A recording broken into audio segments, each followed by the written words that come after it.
वैसे ये जरूरी नहीं है, लेकिन फिर भी वीडियो को लाइक या फिर डिसलाइक करने की कोशिश जरूर किया करें। मूवी का स्टार्ट न्यूयॉर्क के एक अपार्टमेंट को दिखाते हुए होता है, जहाँ पर हम एक बच्चे एलेक्स को देखते हैं, जिसमें हॉरर स्टोरीज लिखने का काफी टैलेंट था और उसे काफी शौक भी था लिखने का। लेकिन आज रात वो थोड़ा अपसेट नजर आ रहा था और वो सोचता है कि वो अपनी लिखी सारी स्टोरीज को जला दे। अब यहाँ पर उसके पेरेंट्स भी उसका ये बिहेवियर समझ नहीं पा रहे थे, तो वो सोचते हैं कि हॉरर को इतना ज्यादा पसंद करने की वजह से वो ऐसा कर रहा है। तब एलेक्स भी अपने पेरेंट्स की ये बात सुन लेता है। इसके बाद वो अपना बैग लेता है और घर से बाहर आ जाता है। वो लिफ्ट के जरिए बॉयलर रूम में जाना चाहता था ताकि वो अपनी सारी हॉरर स्टोरीज की बुक को जला सके, लेकिन तभी अचानक से एक फ्लोर पर वो लिफ्ट रुक जाती है और अब एलेक्स की कोशिश करने के बाद भी वो चल नहीं रही थी। तभी उसे सामने के एक अपार्टमेंट से लाइट आती हुई दिखाई देती है और जब वो चेक करने के लिए वहाँ पर जाता है तो देखता है कि वहाँ पर उसकी फेवरेट हॉरर मूवी चल रही है और वहीं पर एक पंपकिन पाई भी पड़ी हुई थी जो कि एलेक्स की फेवरेट थी। और जैसे ही एलेक्स उसे खाता है वो बेहोश हो जाता है और जब उसकी आंख खुलती है तो वो खुद को एक छोटी सी क्लोजेट में पाता है। इसके बाद जब वो बाहर आता है तो चेक करने पर उसे पता चलता है कि इस रूम का दरवाजा तो बंद है। उसे कबर्ड में बच्चों के बहुत सारे कपड़े दिखाई देते हैं। तब ठीक उसी टाइम उसकी नजर विंडो पर पड़ती है, जहाँ जाकर वो अपने पेरेंट्स को काफी आवाज लगाता है, लेकिन आगे से उसे कोई भी रिस्पॉन्स नहीं आता। तो इसीलिए वो विंडो से बाहर कूदता है, लेकिन वो एक अलमारी से होता हुआ वापिस से उसे रूम में आ जाता है और तभी वहाँ पर लाइट्स ऑन ऑफ होने लगती हैं और वहाँ पर एक डरावनी आवाज भी आ रही होती है जो एलेक्स से उसका नाम पूछती है। और तभी हम वहाँ पर किसी का ब्लैक शेडो देखते हैं। एलेक्स भी उसे देखकर डर जाता है और जिसका वो साया था पता चलता है कि वो एक विच है जो एलेक्स से पूछती है कि क्या तुम्हें कोई स्पेशल चीज है। यहाँ पर एलेक्स काफी घबरा जाता है, उसे कुछ भी समझ नहीं आता और तब वो विच एलेक्स को अलमारी में रखे हुए कपड़े दिखाती है। वो बताती है कि ये सारे कपड़े उन बच्चों के हैं जिन्हें मैंने कैद किया था, लेकिन इनमें से कोई भी मेरे काम का नहीं था। यहाँ पर वो विच फिर से एलेक्स से सेम क्वेश्चन करती है, यानी क्या तुम्हें कोई स्पेशल चीज पाई जाती है। तब डरते हुए यहाँ पर एलेक्स हाँ बोल देता है और उसे बताता है कि हाँ मैं हॉरर स्टोरीज लिख सकता हूँ। इसके बाद एलेक्स उसे अपनी बुक दिखाता है। यहाँ पर उन दोनों के बीच डिसाइड होता है कि एलेक्स रोज रात को उसे एक स्टोरी सुनाएगा और जब एलेक्स उसे स्टोरी नहीं सुनाएगा तो वो विच उसे मार देगी। फिर नेक्स्ट डे एलेक्स को रूम में एक कैट मिलती है और वो बिल्ली गायब भी हो सकती थी। एलेक्स जैसे उसके पास जाता है तो वो बिल्ली उस पर अटैक कर देती है और वो एलेक्स को रूम से बाहर ले आती है। इसके बाद एलेक्स एक रूम में आता है जहाँ पर उसे एक अलमारी में कुछ डॉल्स पड़ी हुई दिखती हैं। इसके बाद जब एलेक्स आगे बढ़ता है तो तभी अचानक से उसके सामने एक लड़की आ जाती है और इस लड़की का नाम यजीम होता है और इसको भी उस विच ने एलेक्स की तरह यहाँ पर कैद किया हुआ था। यहाँ पर वो एलेक्स को बताती है कि उस विच का नाम नताशा है और जो बिल्ली है वो नताशा की ही है। एलेक्स को पता चलता है कि इस टाइम जहाँ पर वो है असल में वो एक जादुई अपार्टमेंट है और ये जादुई अपार्टमेंट दुनिया के अलग अलग हिस्सों में ट्रेवल करता है और इनके जैसे बच्चों को फंसा कर वहाँ पर कैद कर लेता है। नताशा उन बच्चों से अपना कोई ना कोई काम करवाती है और जो बच्चा नताशा के काम का नहीं होता तो वो उस बच्चे को हमेशा के लिए कहीं पर गायब कर देती है। यजीम एलेक्स को वार्न करती है कि जो काम तुम्हें मिला है वो तुम्हें हर हाल में करना है। इसके बाद यजीम एलेक्स को एक जादुई लाइब्रेरी में लेकर जाती है। यहाँ आकर एलेक्स देखता है कि वहाँ पर थाउजेंड्स की तादाद में स्टोरीज बुक है। यजीम एलेक्स को बताती है कि मैं भी हर रात नताशा को एक स्टोरी पढ़कर सुनाती हूँ और ये जो सारी बुक्स यहाँ पर तुम देख रहे हो वो मैं सारी पढ़ चुकी हूँ। वो एलेक्स को कोई नई स्टोरी लिखने के लिए कहती है, जिस पर एलेक्स कहता है कि अब तो मैं कुछ भी नया सोच ही नहीं पा रहा हूँ और मैं अपने ही स्टोरीज बुक से उसे कोई स्टोरी सुनाऊंगा। लेकिन यजीम उसे कहती है कि ये सब कुछ काफी नहीं, क्योंकि अब तुम हमेशा के लिए यहाँ पर फंस चुके हो और अगर तुम जिंदा रहना चाहते हो तो तुम्हें नई नई स्टोरीज लिखनी होंगी। लेकिन यहाँ पर तो एलेक्स कुछ और ही सोच रहा था।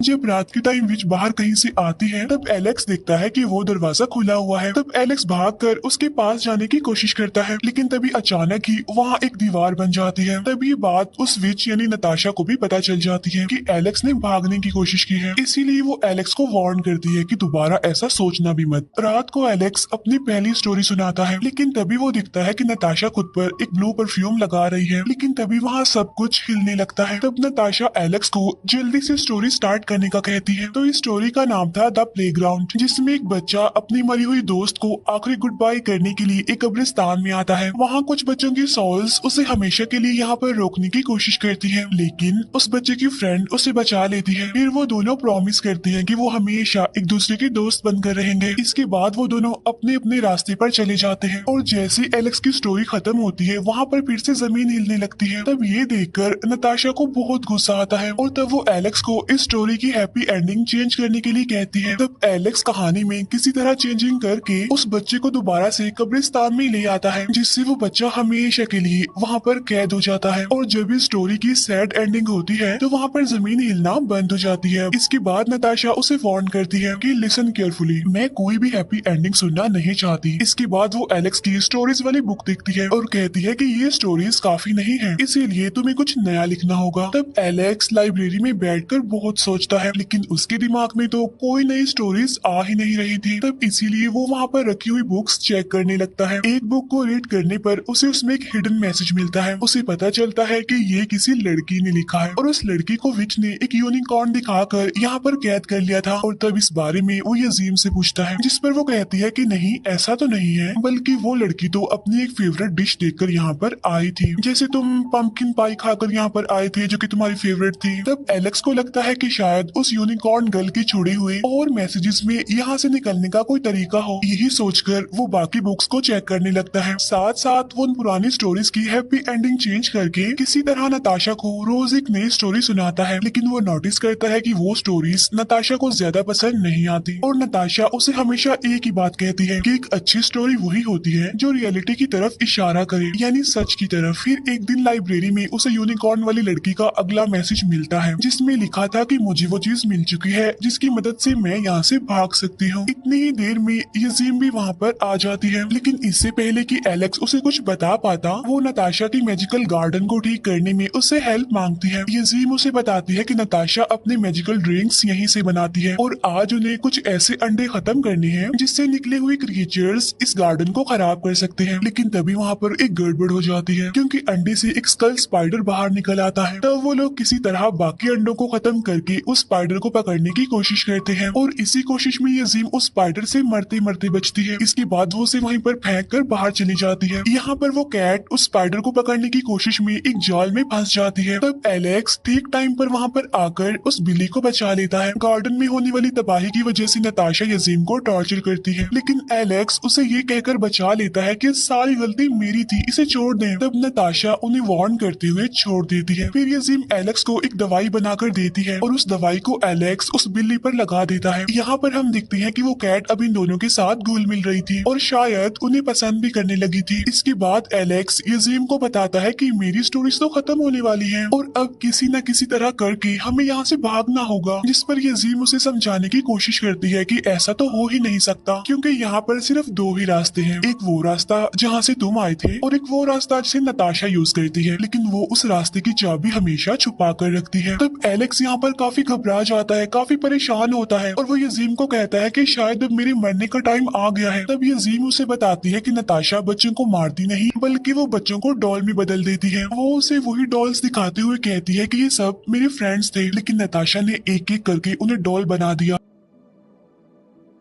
तब एलेक्स नोटिस करता है कि सभी डॉल्स ने कुछ ना कुछ पहन रखा है, लाइक वॉच, इयररिंग्स और ब्रेसलेट। तब यजीम उसे बताती है कि ये सब कुछ वो रियल लाइफ में भी पहनते थे। और तब यहाँ पर एलेक्स उसे यूनिकॉर्न गर्ल के बारे में बताता है और एक बुक में उसका ड्रॉ किया हुआ लॉकेट भी दिखाता है। तब वो देखते हैं कि किसी भी डॉल ने वो लॉकेट नहीं पहना हुआ है। इसका मतलब ये है कि वो यूनिकॉर्न वाली लड़की किसी तरह वहाँ से भाग गई थी। इसके बाद वो लाइब्रेरी में और क्लूज ढूंढने जाते हैं और एक किताब में उन्हें एक ऐसे जादुई ड्रिंक की रेसिपी मिलती है जिससे नताशा को सुलाया जा सकता है। लेकिन यहाँ पर एक प्रॉब्लम भी थी और वो ये कि उस ड्रिंक की स्मेल काफी तेज थी और यूनिकॉर्न गर्ल ने इसका इलाज भी तो नहीं लिखा था, यानी कि वो स्मेल कैसे खत्म हो सकती है। और तब यहाँ एलेक्स एक प्लान बनाता है कि वो एक ऐसी स्टोरी लिखेगा जिसमें नताशा खुद उन्हें उस चीज के बारे में बताएगी जो ड्रिंक की स्मेल को दूर कर सकता है। इसके बाद नताशा फिर से वो ब्लू परफ्यूम लगाती है। एलेक्स भी अब उसे अपनी कहानी सुनाना शुरू करता है, जिसमें वो बताता है कि एक जादूगर था जो कि मैजिकल ड्रिंक से एक मॉन्स्टर को हमेशा सुला कर रखता था। ऐसा वो इसलिए करता था ताकि वो उसके मुंह से हीरे निकाल सके। फिर एक दिन उसकी मैजिकल ड्रिंक से स्मेल खत्म करने वाला लिक्विड खत्म हो गया। तब वो जादूगर ना चाहते हुए भी उस मॉन्स्टर को मारने चला गया। तभी एक लड़की उसके पास आकर कहती है कि मैं तुम्हारी मैजिकल ड्रिंक से स्मेल दूर कर सकती हूँ। वो लड़की उस लिक्विड के 2-3 ड्रॉप्स को मैजिकल ड्रिंक में डालती है, लेकिन साथ साथ उसका एक साइड इफेक्ट भी होता है और वो ये कि वो मैजिकल ड्रिंक से एक आम ड्रिंक बन गया, यानी उसका जादू चला गया, जिससे वो मॉन्स्टर सोया ही नहीं और वो उस जादूगर को मार डालता देता है। कहानी खत्म होने के बाद नताशा एलेक्स को हर बार की तरह सच सुनाने को कहती है और वो खुद ही असली वाले लिक्विड का नाम बता देती है जिससे मैजिकल ड्रिंक की स्मेल को दूर किया जाए। अब यहाँ पर उनका प्लान कामयाब हो जाता है। इसके बाद वो अपने मिशन पर काम करने लगते हैं। यजीम नताशा की मैजिकल गार्डन से चीजें इकट्ठी करके फाइनली वो मैजिकल ड्रिंक बना लेती है, लेकिन जैसे वो उसे जूस में मिलाते हैं तो उसका कलर चेंज हो जाता है। तब ये देखकर वो बच्चे डर जाते हैं क्योंकि बाहर तो नताशा अपने खाने और स्टोरी का वेट कर रही थी, लेकिन एलेक्स के पास तो कोई स्टोरी थी ही नहीं। और तभी उनकी मैजिकल ड्रिंक की बोतल भी गायब हो जाती है वहाँ से। तब वो डर जाते हैं ये सोचते हुए कि शायद नताशा को हमारे प्लान के बारे में पता चल चुका है। तब यहाँ पर नताशा एक बार फिर से परफ्यूम लगाती है। एलेक्स भी डरते हुए अपनी स्टोरी सुनाना शुरू करता है, लेकिन साथ साथ वो घबराया भी होता है। तब ये देखकर नताशा उसकी बुक छीन लेती है उससे, और जब वो देखती है कि बुक खाली है बिल्कुल, तो उसे उन दोनों पर बहुत गुस्सा आता है। और इसीलिए अब जैसे ही वो उन दोनों को भी डॉल बनाने लगती है कि तभी अचानक से वो बेहोश हो जाती है। लेकिन तभी वहाँ पर वो बिल्ली भी आ जाती है जिसके हाथ में मैजिकल ड्रिंक की बोतल देखकर वो समझ जाते हैं कि जरूर इसने ही नताशा की परफ्यूम में वो मिला दिया था। इसके बाद वो नताशा की चाबी लेकर बाहर आ जाते हैं, लेकिन वो देखते हैं कि वहाँ पर तो एक जंगल है। लेकिन तभी यजीम को रियलाइज होता है कि वो ट्रीज असली नहीं है। तब वो समझ जाते हैं कि ये जगह भी असल में अपार्टमेंट का एक हिस्सा ही है। और तभी अचानक से एक यूनिकॉर्न उन पर अटैक कर देता है। तब उससे बचते हुए वो एक ऐसी जगह पर आ जाते हैं जहाँ पर चॉकलेट से बनी एक हट थी, और जैसे ही ये दोनों वहाँ पर पड़ी हुई चॉकलेट्स खाते हैं तो बेहोश हो जाते हैं। जब एलेक्स को होश आती है तो वो दिखता है कि नताशा ने यजीम और उस बिल्ली को तो कैद कर लिया है। तब उसे वहीं पर कॉफिन में एक और विच सोई हुई दिखाई देती है जिससे एक नीली लाइट निकल कर परफ्यूम्स की बोतल में जा रही थी। तब नताशा वहाँ पर आकर सारी रियलिटी बताने लगती है कि असल में असली विच ये ही है और इन परफ्यूम्स के जरिए मैं उसका मैजिक खींचती हूँ। असल में ये विच ही मुझे यहाँ पर कैदी बनाकर लाई थी, और ये विच तो बच्चों को खाया करती थी और ये मेरे सारे फ्रेंड्स को खा गई। लेकिन फिर मैंने समझदारी की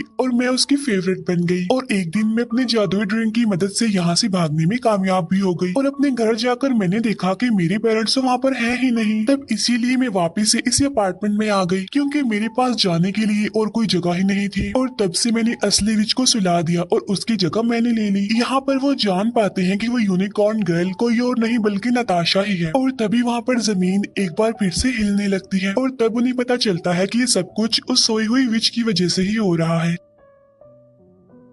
नताशा उसे बताती है कि हॉरर स्टोरीज इस विच को सुला कर रखती हैं हमेशा, और इसीलिए तो मैं रोज तुमसे हॉरर स्टोरीज सुना करती थी। तब वो एलेक्स को जल्दी से कोई नई स्टोरी सुनाने को कहती है और कहती है वरना हम सब मारे जाएंगे। तब यहाँ पर एलेक्स अपनी ही स्टोरी सुनाता है कि किस वजह से वो अपनी हॉरर स्टोरीज वाली बुक को जलाने जा रहा था। वो बताता है कि मैं हॉरर स्टोरीज को बहुत लाइक करता था, लेकिन इस वजह से बच्चे मेरा मजाक बनाते थे, लेकिन जो मेरा बेस्ट फ्रेंड था वो हमेशा मेरा साथ देता था। एक दिन मैंने अपने बेस्ट फ्रेंड को अपने बर्थडे पर इनवाइट किया जहाँ पर मेरे पेरेंट्स ने हॉन्टेड हाउस की थीम रखी थी, लेकिन यहाँ पर एलेक्स को पता चलता है कि उसका बेस्ट फ्रेंड भी बाकियों की तरह ही था। वो भी उसका मजाक ही बनाता था और वो वहाँ पर एलेक्स की इंसल्ट करके वहाँ से चला गया, और इस बात से अपसेट होकर ही मैं अपनी बुक्स को जलाने जा रहा था। तब स्टोरी सुनकर वो सोई हुई विच रिलैक्स हो जाती है। नताशा भी ये देख कर खुश होने लगती है, और तभी एलेक्स अपनी कहानी को कंटिन्यू करता है कि एक दिन इन्हीं स्टोरीज की वजह से मुझे एक विच ने कैद कर लिया, लेकिन यहाँ पर मुझे यजीम और उस बिल्ली जैसे अच्छे दोस्त भी मिले। तो वो कहता है कि इसी वजह से ये मेरी लाइफ का सबसे अच्छा टाइम बन गया। तब स्टोरी की हैप्पी एंडिंग होने की वजह से वो सोई हुई विच जाग जाती है। तब नताशा उसे रोकने की काफी कोशिश करती है, लेकिन वो विच की डार्क पावर्स की आगे टिक नहीं पाती, इसीलिए वो विच नताशा को मार देती है। तब मौके का फायदा उठाकर एलेक्स और यजीम उस बिल्ली को भी अपने साथ लेकर वहाँ से भाग जाते हैं, लेकिन जाते जाते यजीम जादुई परफ्यूम की एक बोतल उठा लेती है। तो वो दोनों एक दीवार के पास आ जाते हैं। ये वही दीवार थी जहाँ से एलेक्स इस अपार्टमेंट में आया था। तब यहाँ पर यजीम उस परफ्यूम को खुद पर लगाती है, जिसकी मैजिक से वो छुपे हुए दरवाजे को बाहर ले आती है। इसके बाद वो दोनों वहाँ से गुजरते हुए लिफ्ट में आ जाते हैं। तभी वो विच भी वहाँ पर आकर उन पर अटैक कर देती है। इसके बाद वो वहाँ के बॉयलर रूम में जाते हैं, लेकिन वो विच उनका पीछा करते करते वहाँ पर भी आ जाती है। अब यहाँ पर वो बिल्ली भी उसे रोकने की काफी कोशिश करती है, लेकिन नहीं रोक पाती। अब विच यजीम को मारने के लिए आगे बढ़ती है, और तभी एलेक्स को याद आता है कि विच को स्टोरीज बहुत पसंद है। तब वो अपनी काली बुक से उसे स्टोरी सुनाने लगता है और वो स्टोरी उस विच को काफी पसंद आती है क्योंकि उसमें एलेक्स काफी सस्पेंस क्रिएट कर देता है। इसके बाद जब वो विच एलेक्स से कहानी की एंडिंग पूछती है तो एलेक्स अपनी बुक को बॉयलर में फेंक देता है। तब कहानी की एंडिंग जानने के लिए विच भी उस बॉयलर में कूद जाती है और तब ये दोनों जल्दी से बॉयलर का दरवाजा बंद कर देते हैं, जिसकी वजह से वो विच जल कर मारी जाती है। इसके बाद वो तीनों वहाँ से निकलकर एलेक्स के घर आ जाते हैं, जहाँ पर एलेक्स के पेरेंट्स उसे देखकर काफी खुश हो जाते हैं। फिर न्यूज़पेपर से हमें पता चलता है कि यजीम को भी उसकी फैमिली के पास भेज दिया गया है और कुछ दिन बाद वो एलेक्स से फिर से मिलने आती है और उसे एक डायरी गिफ्ट देती है ताकि वो और स्टोरीज लिख सके। मूवी के पोस्ट क्रेडिट सीन में हम उसे जादुई अपार्टमेंट को देखते हैं, जहाँ से हमें पता चलता है कि नताशा अभी जिंदा है और यहीं पर इस मूवी का द एंड हो जाता है। Thank you for watching.